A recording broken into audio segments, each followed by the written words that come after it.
Okay, and we are live. Hello there.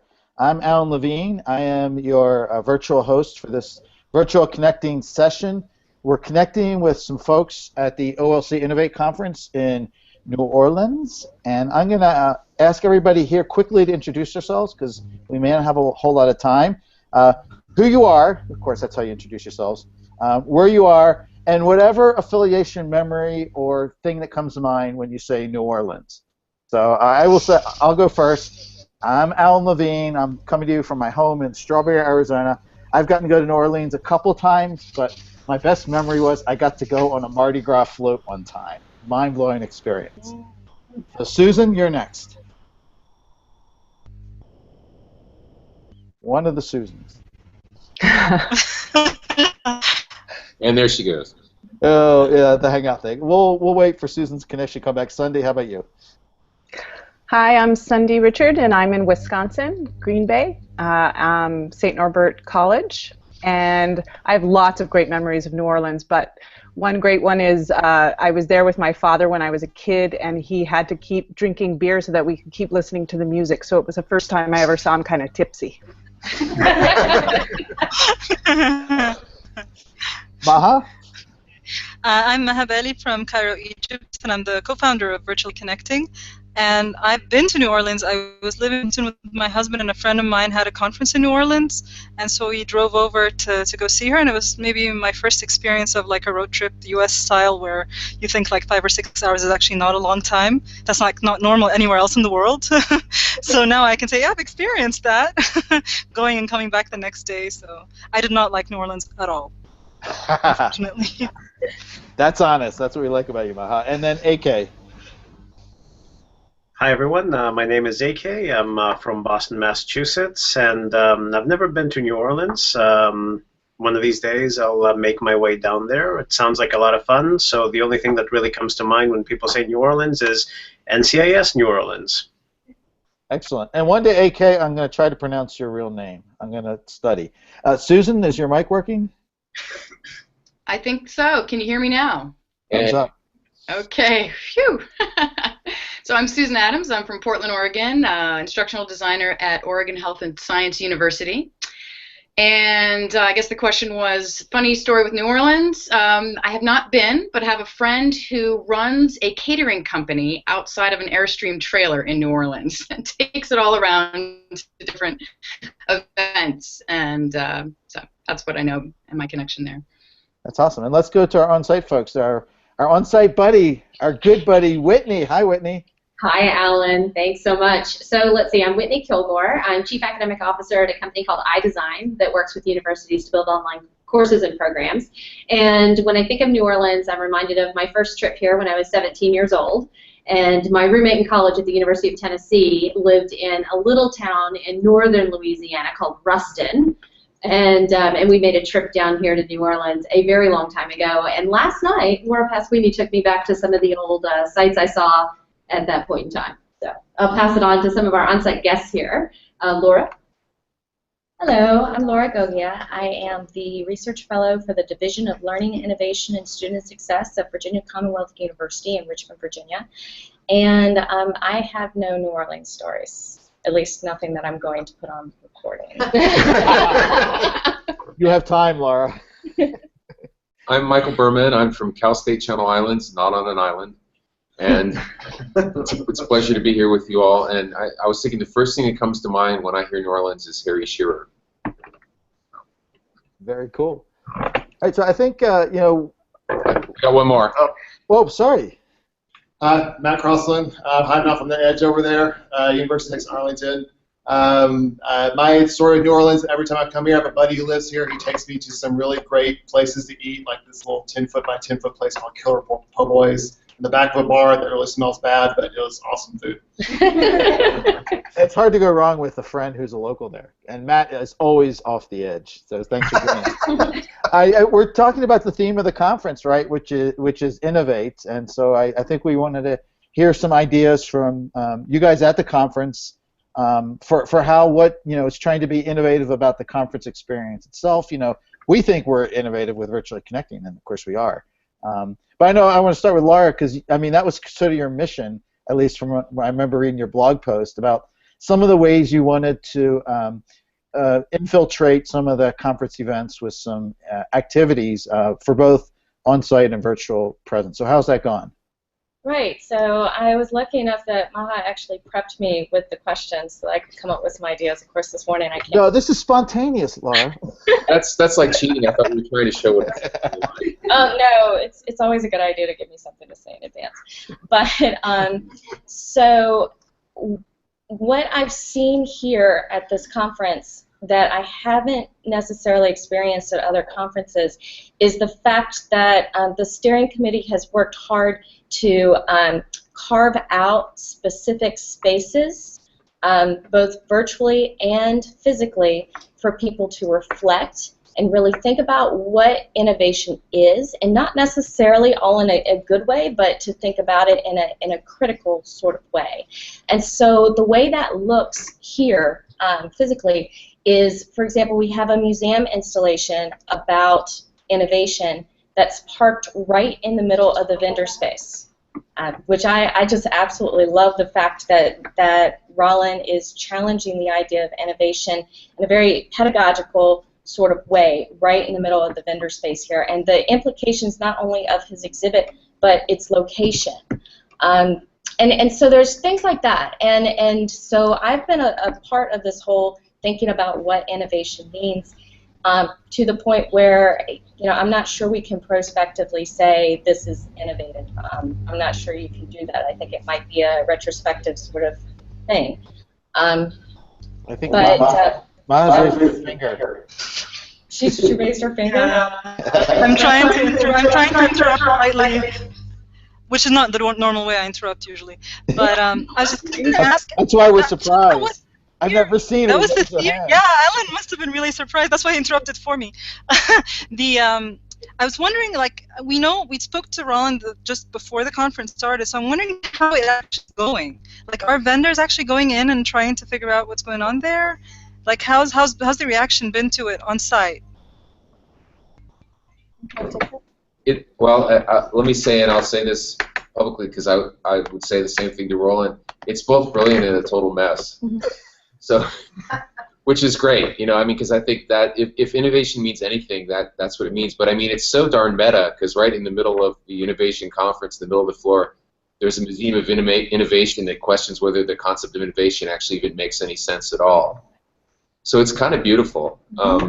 But it also, when you walk in, and I'm looking forward to getting a tour from all. If you walk in by yourself, you kind of walk around and go, "What the heck is this?" So I mean, it's really fun, and I think there's actually an element of fun here, which I really appreciate. I mean, I thought last night was brilliant. The opening session with buckets of beer and wine and chips and a kick-ass band and then the short 6-minute presentations, which were really good and well received and generated discussion. So I got a chance to talk to Kathleen Ives last night, and we agreed nobody knows what innovation is, and 10 years from now we'll all have moved on and we'll have a different word. Like it used to be new, and then it was E and online, and now it's innovation. And 10 years from now we'll go, oh, innovation, that was so 2016. And I think that's okay. I mean, that's great. So I think what it is it's actually creative, and there's a kind of openness here that I really appreciate. You are kind of in the mix already. What's kind of like the vibe when you walk around, the conference sessions, and in between the sessions? I'm talking with too many people. I haven't been to many sessions. Okay, so I've gone into a few sessions, and I think that it's interesting to see conversations about collaborations more so than I've seen in the past.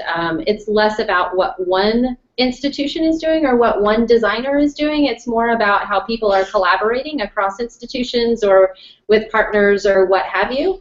And I think that that's something that I've noticed. I don't know if anyone else in the room, have you seen anything that you want to share with us? We're in a fishbowl. We can't see the Oh, we're not allowed to see the outside. Oh, my bad. I'm in the bowl. We'll sprinkle some more food on the fishbowl. I can see Phil. If Phil wants to come and say something, ask him to come. I'm good on that topic. Yeah. All right. You're there. Okay, so he says no. That's about right. So okay, good, confirmed. The other thing I would piggyback on Michael's point about the lightning talks last night. Rather than it being a single keynote and a single person's story and a single theme, it really helped stimulate discussion in a way that you don't typically get at a conference. And it was interactive because they asked us to do something at the end of each of the lightning talks, and the conversations that were happening at the tables, even if they got off topic, they were happening. And so it caused us to interact with people we wouldn't normally interact with, and I just thought it was beautiful.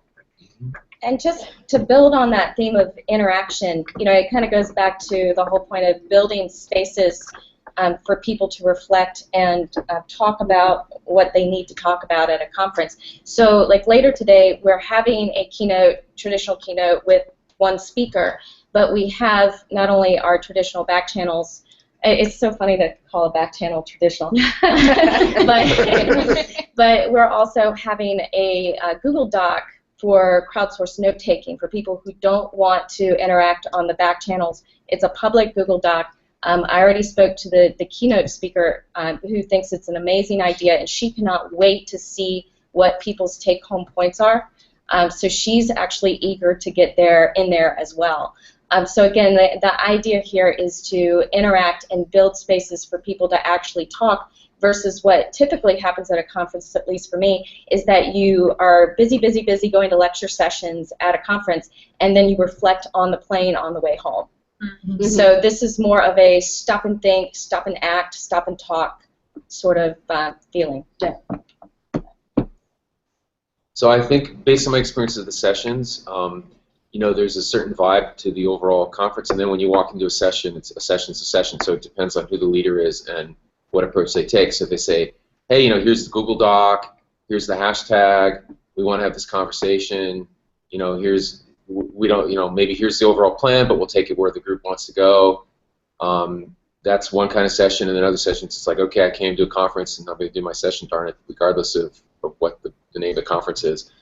So I think you see the entire spectrum, but I do think we're creating an environment where people who want to experiment and do something different with the session probably feel a lot more comfortable to do that than they would at a lot of other conferences. So I don't think that some conferences, if you walked in and somebody said, okay, I'm handing out red, green, and blue tablets, and you're each going to choose which one to take, and then you're going to form groups based on what you see or something like that. Like here, people might accept that, whereas at most conferences, they'd be like, I'm out of here right now.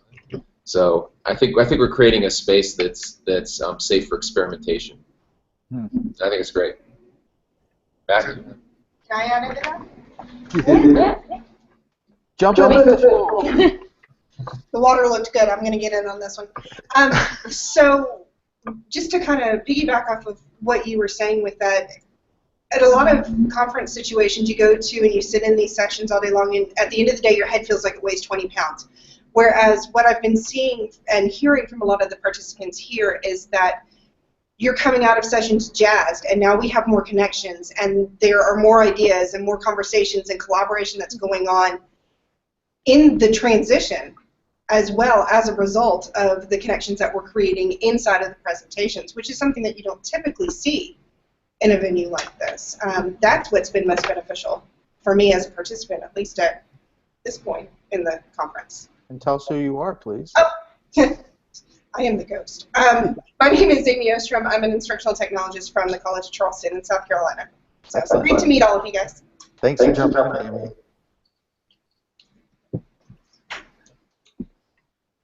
Awkward pause. So just to piggyback on that, because that seems to be what we're doing, is the idea of not necessarily talking about virtual attendees as much as digital participation.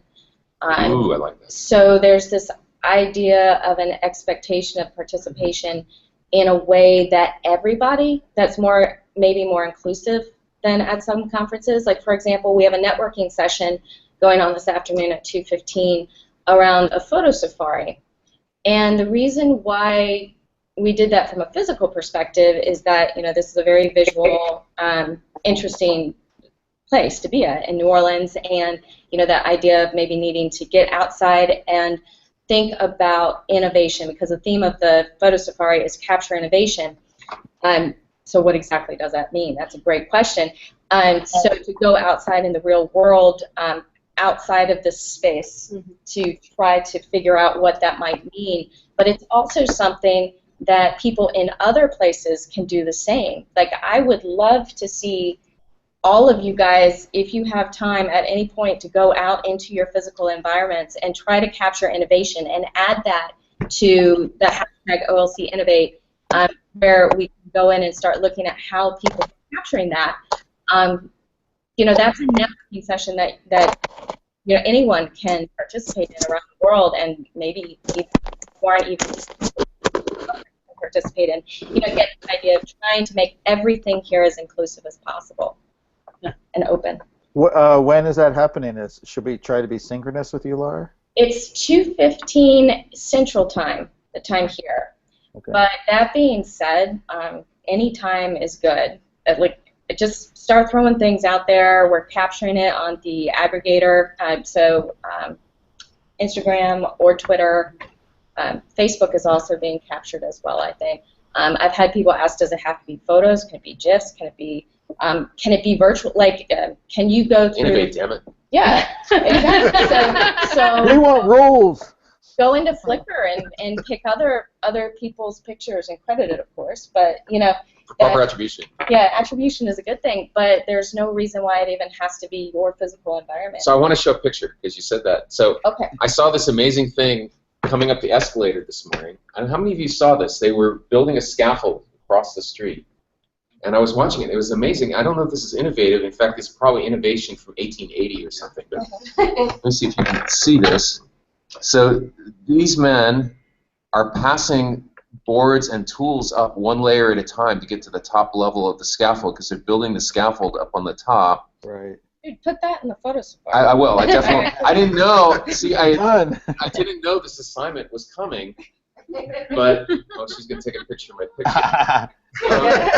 You guys are so geeky. But I don't know. I was just fascinated by it. I actually considered just blowing off the conference and just going and standing on the corner for half an hour and watching them do this, because it was blowing my mind that that's actually how you build you renovate a building. Is people stand there and they pass things from one floor to another, and they're doing it. Like, I came back like an hour later, they were still doing this. This is amazing to me.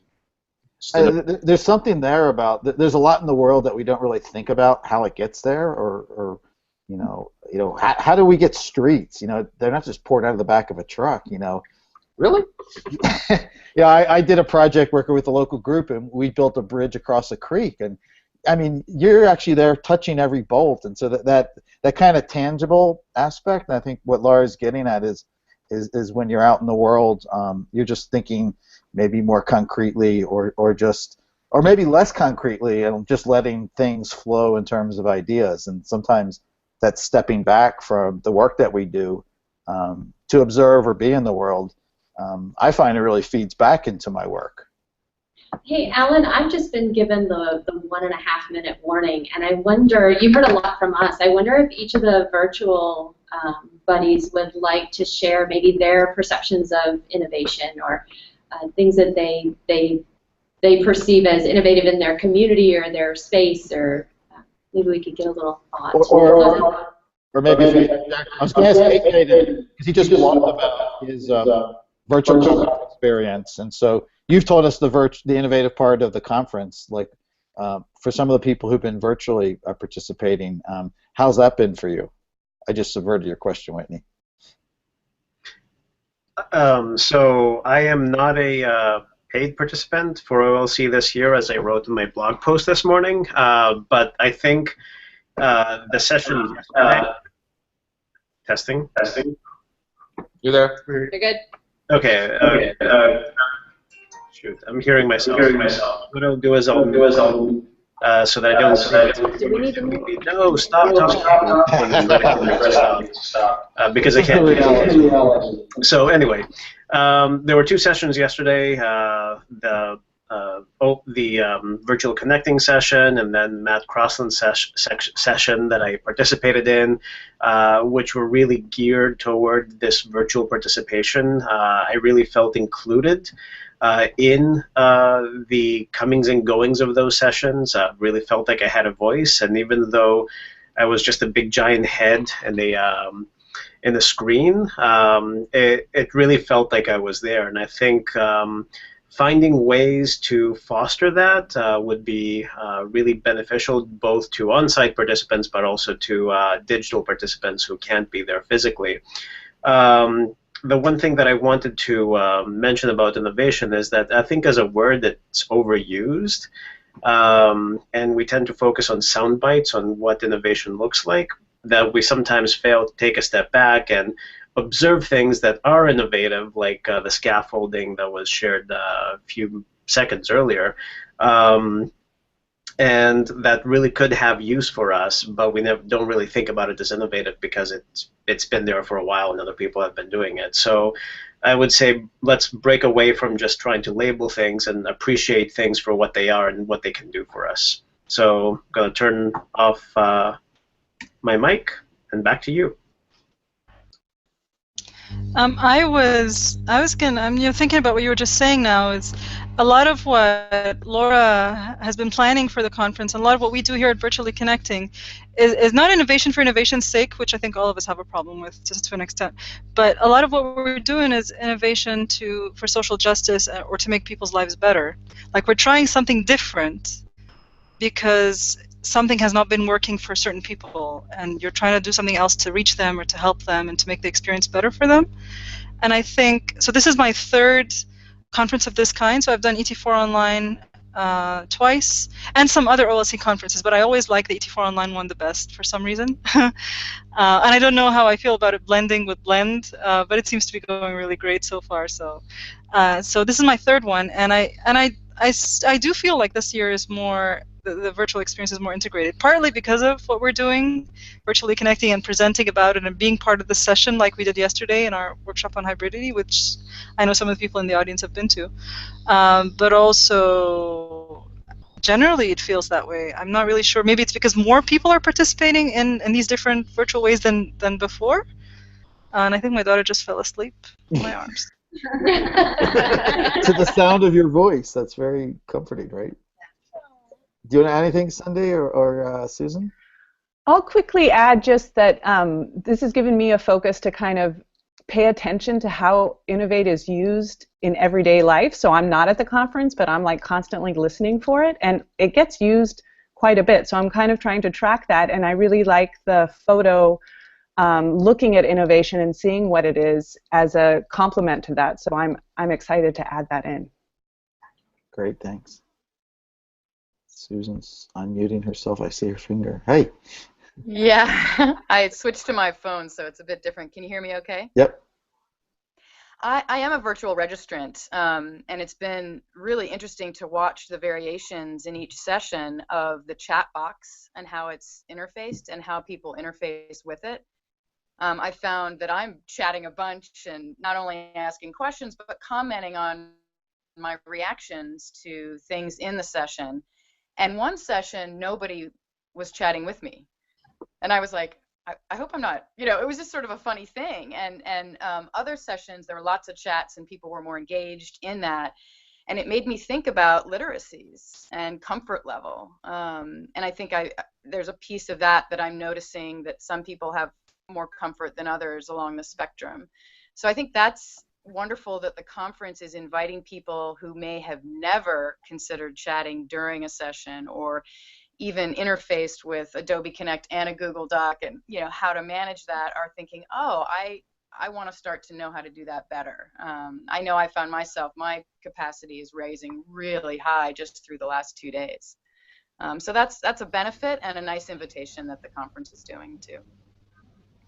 Well, and also when you think about it, in real life, you're sitting next to someone and you want to tell them something, you want to nudge them and tell them, hey, you see what they just said, and da-da-da. You can't do that in real life. It's rude. Yeah. But when you do it on Twitter, it's actually really good. What happens here in Cairo, because a lot of people aren't used to people live tweeting things, is that when I'm live tweeting, I tell them, by the way, I'm listening to you. I'm not sending people messages on my phone. I'm actually tweeting what you're saying. I actually have to tell the speaker that so they don't feel I'm being rude, right? You don't have to do that at a conference like Innovate, obviously, because people know that. Just before we went live, Alan was like, guys, you have to be quiet, be live. And I saw Laura and Michael doing things on their phone, and I'm sure they were tweeting that they're going to go live or something, or they saw the notification of me saying we're about to go live. But if it was someone else, it'd be like, we're going live. What are you guys doing on your phones? You know? Yes, Okay. yes. We've heard from everybody on that end. I'm going to kind of break things up. Is that okay? Yeah. So So do we need to close this session? No, or let's leave it open for Okay. now, because what I want to do is now officially open up the kind of question and answer period. And I also want to take a break real quick to introduce Rebecca Hogue, one of the co-founders of Virtually Connecting. I didn't introduce her earlier. Helping us with questions and that kind of thing. And actually, I'd like to start with the OLC virtual participants who are in the media site back channel chat right now. We have some. Oh, I got one here. Yeah, well, I actually have one that I'm wearing. So, so who do we have here? Brittany Brown. Hey, Brittany. She says, I'm loving the virtual attendance option as I haven't had that opportunity before. I think that alone is innovative. And the V-connecting on top of that is amazing in fostering connections and feeling inclusive in the conference. She continues, I came in late, but from what I've heard, it made me think, does innovative mean thought-provoking, not just new? The scaffolding seems very innovative for us here, but probably very common to those using it. It's innovative to us because we aren't familiar with it, so we stop to think and appreciate it even if it wasn't new. A little bit more. But probably doesn't feel innovative at all to the construction workers. That's a great point. I think that's a really great point, because the idea is taking it into a different context. And in some cases, we get the question, people say, well, what's this virtually connecting? It's just a Google Hangout. And we're like, well, it actually isn't just a Google Hangout. It's actually a community in which you can become part of. And I think there's so much more to it than just a Google Hangout. Okay, I just have to say it has nothing to do with the technology. For me, it's all about the humans. Humans.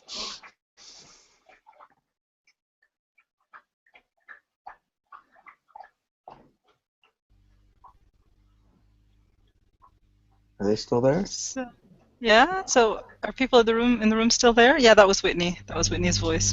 Okay. Do folks in the room have any comments? The people who are watching, Phil? Can't hear them. Oh, they seem frozen. Yeah. They seem frozen. That's true. I would like to say should we? hello to all our robot overlords. Frozen the room due to Whitney's humanizing comment. I saw a robot overlord the other day. Driving a Google car. We need to. Could we meet them all and tell them to refresh or something? Yeah. I don't know what they're experiencing on their side. I don't know if they're checking Slack or Twitter.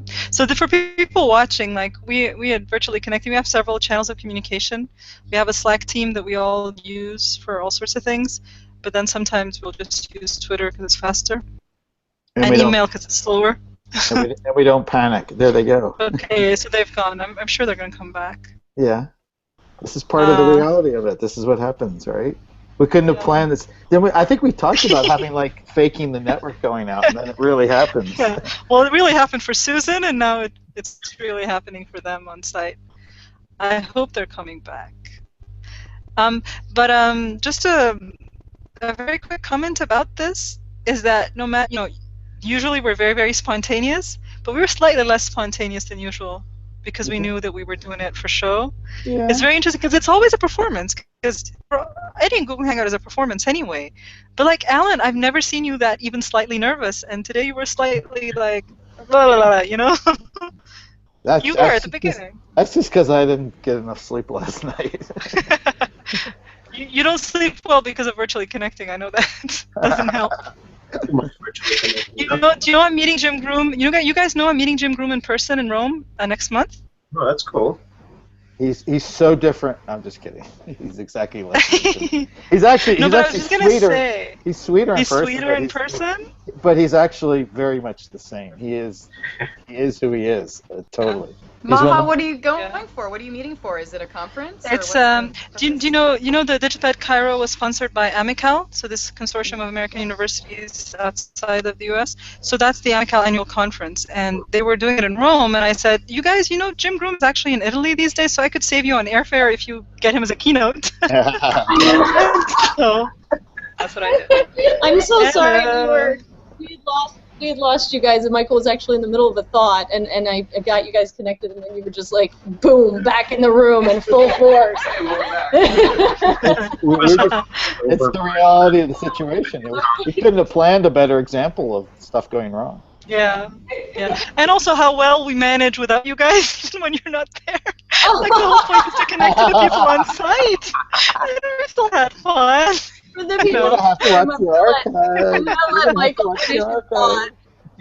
Well, what I was going to say is there are ways to have asynchronous conversations as well. A big strategy that faculty on my campus are using is using VoiceThread as a tool to do that. So you can bring in human voice but make it asynchronous because you have to remember that if you have a synchronous portion of the class, you may be cutting out some of the students who just can't be there. They've chosen to take an online class because their life doesn't permit them to be there at the time that you want to have that conversation. So just another way to consider to have the engagement and the exchange of human voices even when they can't be at the same place at the same time. Thank you. We seem to have fallen off the virtual world. We have. Yes.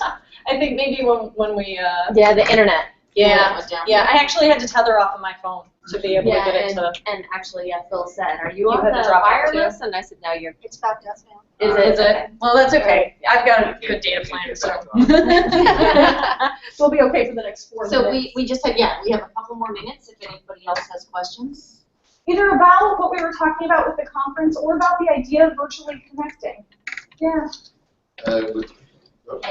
Sure. Would something like this work with workshops? So scheduled workshops. I'm a writing center coordinator at my university, and I think that if we had something like this for our workshops, which students are primarily physically attending, if we allowed them an option like this where they can see the what's on the screen, they can see the presenter, they might actually check in. Can I ask either Maha, Alan, or AK to speak to that? Did you guys hear that question, number one? And he wants to know if we can use this in workshops. And I'm just thinking about the workshop we did yesterday. So maybe you guys could talk about that a little bit, how that was for you as a virtual? Yeah. Maybe I'll let you talk about that. But I brought up yesterday an example that a colleague of mine did in California where he had some PD going on, where he had some people in a room for a workshop type thing. And Zach would invite people, he knew I was one, and some others to come in for like 20 minutes and hang out, and he called it kind of drive-in professional development. And it wasn't anything structured like a presentation, but it was a chance to have a conversation about digital media or literacy, with someone remotely, which could be one person or another group, and then stop, and then they have a conversation about it. So it's kind of, there's more to this than just doing conference type sessions. So I'm glad you brought up the workshop idea. When I teach, I use Google Hangouts as kind of like open office hours. And so students show up, they can screen share, I can screen share. If they don't show up, I just demonstrate stuff, and I have like this archive. So I've got a bunch of archives of me just talking to myself, trying to demonstrate stuff I think they should know. So there's other, definitely, and I'm sure other people have ideas of ways you can use this same approach that aren't just sort of this one mode or presentational. Right. I mean, what you just described is also the way when you privilege the virtual people. So where the virtual person is like a keynote, like a guest speaker or something. And at DigitPed Cairo, what we did is DigitPed Cairo was an institute, Digital Pedagogy Lab Institute, which is kind of like a workshop-y kind of 3-day workshop thing. And we had a virtually connecting session where the participants were discussing a particular article. And during that session, we had the author of that article plus some other virtual participants who were annotating the article with the on-site participants.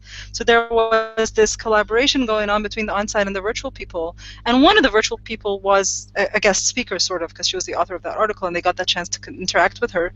So that's one way of doing it. I think Autumn wanted us to talk also a little bit about our workshop yesterday, and what we had in our workshop yesterday was this model that I wish we could do all the time, which is A.K. Allen and I were each connected to different laptops and sitting on different tables with people having these discussions. So I think in the Human MOOC session yesterday with Matt Crossland, we had some people here, but you guys were all in one hangout together with a couple of people on site and having that discussion, which is good too. So you could be your table, right? The virtual people could be their own table. But what we had in the other days, that each of the virtual people was on a different table. And then sometimes we'd all be on the same table. It was almost like you were there and you were mobile. So the question of if you're giving a workshop in any face-to-face setting, depending on how interactive the workshop is, you'd have to set it up differently for the virtual people for them to actually participate fully. So if it's a very interactive workshop, I would find ways for the virtual participants to be on tables and talk to people in small groups. If it's a larger group discussion, then yeah, of course they could watch, but it would be more like a webinar, and it would not be the full potential of the thing. You know, I always thought webinars don't meet the full potential of what this kind of thing can be. They're not as interactive. You can have those side discussions on text, but it's not the same as giving everybody a chance to speak up and be really part of the conversation. And we are at the top of the hour, so I want to thank everybody for coming today. And just a note, so if you enjoyed this fishbowl kind of experience, we are going to be having another virtually connecting session in the plug-in lounge in half an hour with Chris Gilliard about digital redlining. So if you'd like to come and fishbowl that as well, you can. And also, we're going to be having a little birthday celebration in the lobby at 5:30. So if you want to come and just kind of wave and say hi to people, then you can do that as well. And bring your virtual party hats, Alan. Oh, yeah. Oh boy, people hang out some party hats. It's going to be fun. Thank you, everybody, for joining us. See ya. If you have any questions or anything, stop by the Yay. Thank you. Well done, team. Well done. You're still live, eh? Yeah. Yeah, we're still live. Maybe you guys, I don't know, maybe you should stop the live stream now. We can have our No, I want to talk to Phil. Every time I want to talk to Phil, because he's always like in my line of vision, but he's not really talking to me. How are you doing? Hello. Are you joining the Chris Gilliard one? Because I'm not going to be in that one, but I think you're going to be there, right? Are you joining that? I jump on the other control. Cool. Try to just engage with this group as much as possible. I really like what's going on. Yeah, well, I'm adding you to Slack as early as you can send me your email. So. We draw people into the cult. Yeah. Hey, Maha, somebody just texted me that I know and said that if I go to Cairo ever, that they want to be my baggage handler. So they must have watched our session from yesterday. Oh, wow. Not a tweet, a text. I just love this. Oh, wow. That's amazing. Well, cool. So when are you coming to Cairo, Whitney? Right after I graduate. Right after. Matt just graduated, so that's cool. Yeah, I know. It's on the to-do list. Actually, coming to see you was really on the shorter list, and then I decided I should probably finish the dissertation first. Just in case my major professor listens to this, I am going to finish the dissertation first. Now we can go off the air, and then you can tell us what you're really planning to do. Okay. We're still on the air. Thank you, Alan. I think I will stop the broadcast now so this extra conversation can happen. So thank you, everybody, for joining us, and I'm stopping right now.